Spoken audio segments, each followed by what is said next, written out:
Want to ask you a little bit about tempo and like threshold combined with long run, right? And the reason I'm asking this is because after looking at studies and stuff, and I saw you recently shared that as well, but you had shared that like you do longer tempo sessions, even though the science says otherwise. Can you talk to me and for the listener of like the difference and the benefits of say breaking it up in cruise intervals versus like, okay, I'm going to go 30 minutes out at XYZ pace.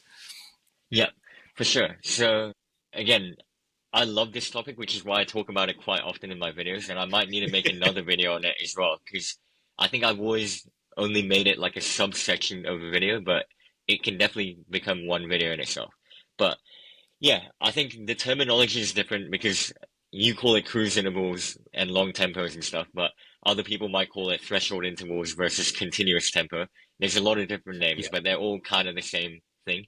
But the main thing we're trying to break down is the difference between a longer tempo effort versus breaking up that tempo effort into shorter intervals. The main thing that people need to understand is that lactate is a really good indicator of the amount of hydrogen ions that are present, and the hydrogen ions is actually what makes your legs feel a little heavier. But lactate is just kind of a byproduct that coexists, and it's a good an easier way to measure it, which is why we use lactate measurements. But yeah, essentially, we want to spend as much time in that sweet spot where we're clearing lactate as roughly as quick as we're producing it. And it takes a while to get to that stage if you're doing a longer tempo effort, because you might be spending the first 20 Yes. minutes rising that or raising that lactate to get to that sweet spot, and you're only spending the last 10 minutes of a 30-minute tempo at that sweet spot. Whereas if you break it up into intervals and you're running a little quicker for those repetitions, you can actually run and spike that lactate a little bit quicker to that sweet spot, and then you'll have that rest in between the reps. And then you actually spend way more time at the end of the day. So let's say 30-minute tempo versus 3 by 10 minutes, raising that lactate value a bit quicker. So by the end of that first rep, you're already at that sweet spot, and then you're spending basically the rest of the workout at that sweet spot. Yeah. So that's the benefit. But if you do too many threshold intervals, you're probably going to get bad at gauging what pace is sensible. So when it comes to a race, you might go out way too quick because you're used to going a little quicker for your, tempo efforts or threshold efforts. So that's why once in a while it's good to still do that longer tempo effort to make sure you have yourself in check. You know how to pace yourself well, not go out too quick. But most of the gains will come from spending a lot of time at threshold, and that's why I'm a big advocate for doing a lot of threshold intervals. So I'm a big fan of like 25 by 400 with short rest to make sure the lactate doesn't go too much in the rest. And yeah, you can actually play around with different repetitions as well. And yeah, that's why it's not just like long tempo and threshold intervals. There's stuff in between as well, like that 3 by 10 minutes that I talked about.